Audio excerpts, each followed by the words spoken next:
Good morning, Orest is here reporting from Ukraine. At the moment I am in Kyiv, actually in its western suburbs, together with a very honorable man, Rauli, war correspondent from Finland. Nice to see you. Good morning, friends of Orest, and have a good day. We will keep on reporting later on. Absolutely. The day is going to be very interesting, if it's possible to tell like this, because we are going to recently liberated areas west of Kyiv. I'm talking about Bucha, Irpin and the surrounding towns, in order to get the fresh image from there, to tell what's happening, and also to help local population a little bit. So we bought some things because people are really in need there. However, as we see, the supermarkets are in operation, and currently we are buying the most basic food in order to give people in those areas that are devastated, because there is no running water there, and this is the basic stuff that they might need at the moment, including bread, some sweet things, sardines, and of course water.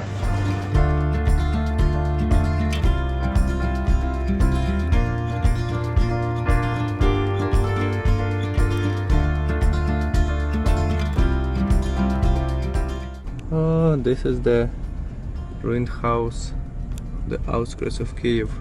And these random places are scattered all around, so you never know, you might be driving and then hop and you see this kind of picture.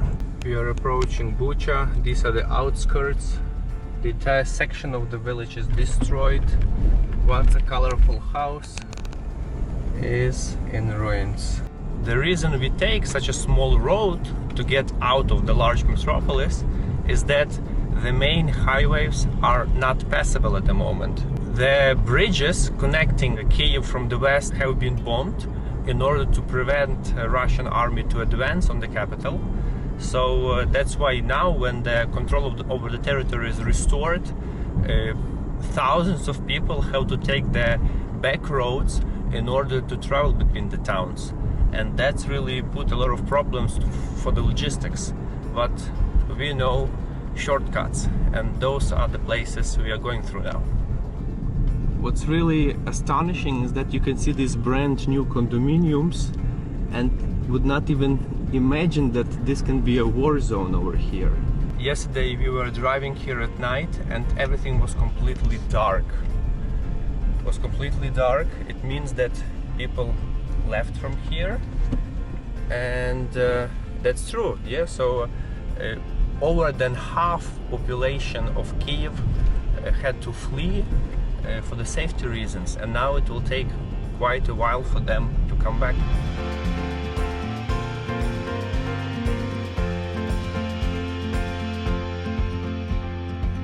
Congestion is becoming tougher. You see people try to squeeze so many cars into the tiny road. Some military, some aid guys, some, I don't know, officials. Everybody is on the one path, equalizing. Okay, this man knows what's happening around. On a bicycle is much faster, and still manageable with distances. So in one day on a bike you can do much more than in the car, probably. Okay, so these are the shortcuts I was telling you guys. You see, just traveling between dachas. Dachas are these small countryside houses, which are typical for Ukrainians. Every family would own something like this. Some of them are in better shape, as you can see here. Some of them are more simple. Yeah, like knowing these things, we can save up to half an hour or even more in the middle of that crazy traffic. And that really helps us a lot. Okay, so it looks like the road is much better. You see, and we took over even the checkpoint. You see, now it's much better. Let's go to Irpin and Bucha.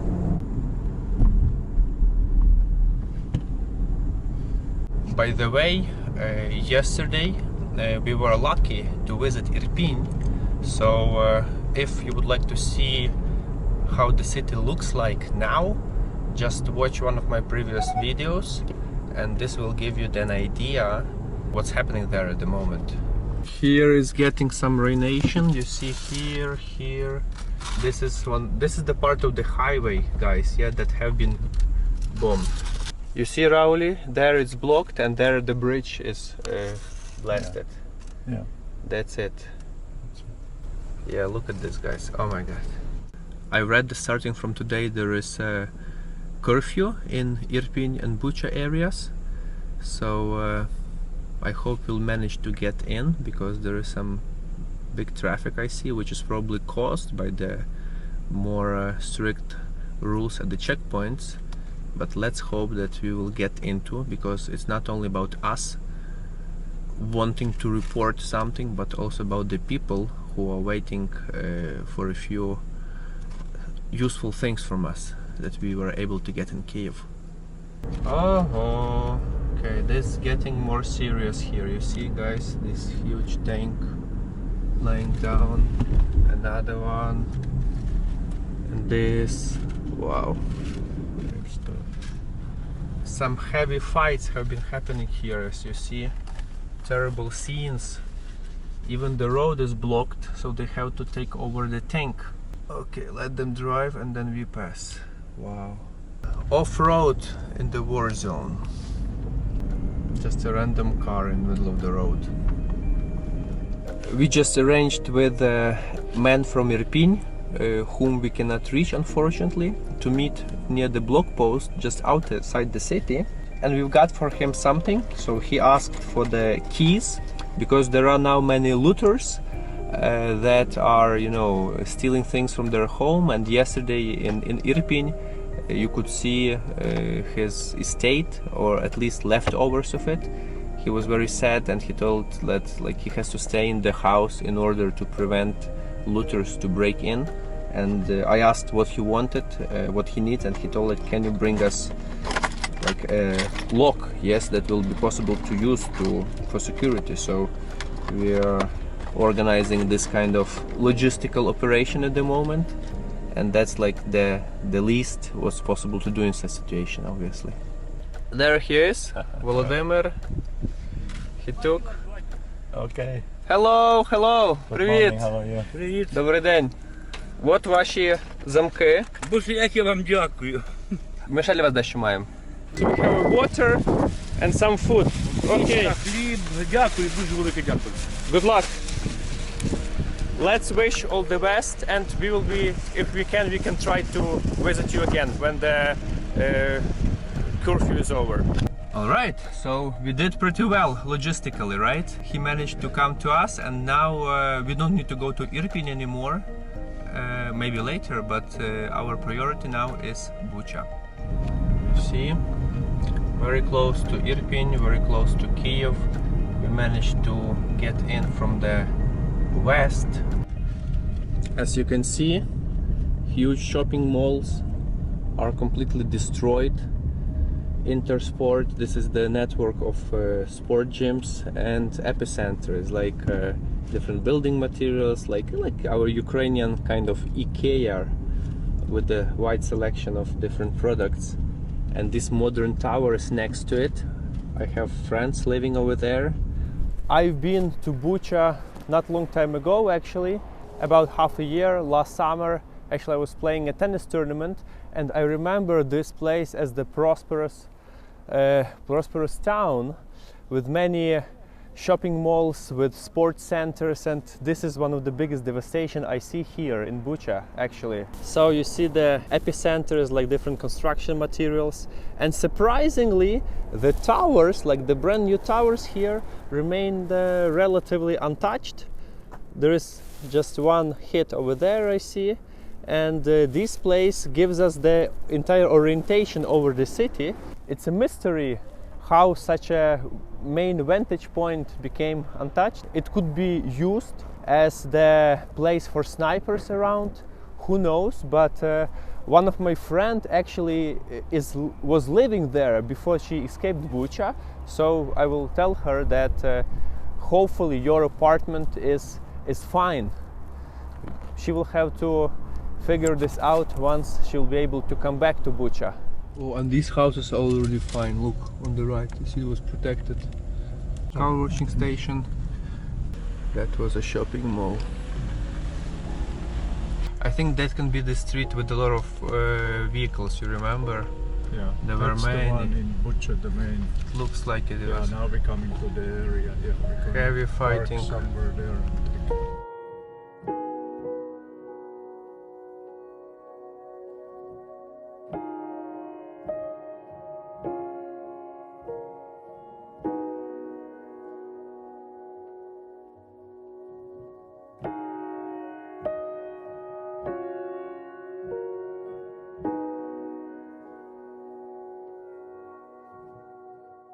So this part of Bucha is the most devastated.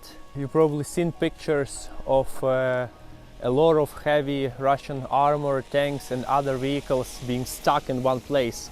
That's exactly where it is. To understand the scale of it, everywhere where is dark road, they were ambushed.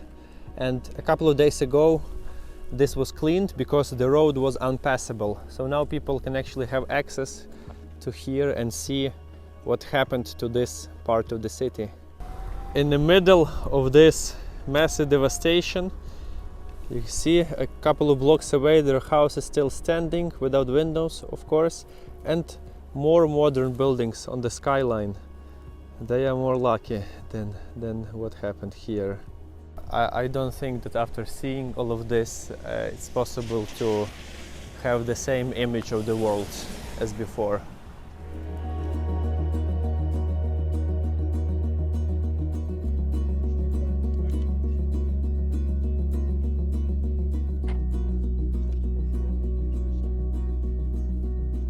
In the meantime, there is some cleaning operations already happening, as you can see.